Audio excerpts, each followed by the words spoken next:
महाराष्ट्रातील बीड जिल्ह्यातील हे मंदिर अजिबात मिस करू नका। रामकृष्ण हरी मित्रांनो, मी सानिका आणि आज मी आलेली आहे बीड जिल्ह्यातील श्रद्धास्थान असलेले मन्मथ स्वामी महाराजांच्या पवित्र मंदिरात।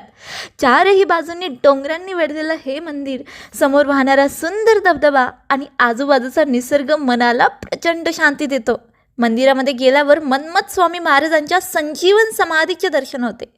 मन्मथ स्वामींच्या आशीर्वादाने आज नवीन वर्षाची सुरुवात केली। इथे तुलसी विवाहाला 5 दिवस यात्रा आणि श्रावण महिन्यात तर प्रचंड गर्दी असते। बाजूलाच महाप्रसादाची उत्तम व्यवस्था आहे। मंदिराच्या बाजूला डोंगरावर मन्मथ स्वामी महाराजांचे ध्यान मंदिर आहे। तिथे गेल्यावर असं वाटतं जणू मन्मथ स्वामी महाराज ध्यान करत बसले आहेत। या ध्यान मंदिराच्या वरती छोटंसं महादेव मंदिर आहे। तिथे जाताना संपूर्ण परिसर शांत, कुठलाही आवाज नाही, फक्त डोंगर, झाड आणि निसर्ग। डोंगरातून पायऱ्या चढत, वाट शोधत आम्ही या पवित्र मंदिरात पोहोचलो।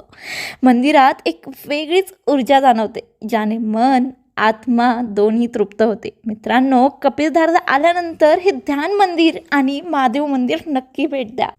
ही जागा फक्त पाहण्यासारखीच नाही तर अनुभवायसारखी आहे। तुम्हीही नक्की भेट द्या। आणि मित्रांनो, तुम्हा सगळ्यांना नवीन वर्षाच्या खूप खूप शुभेच्छा। रामकृष्ण हरी।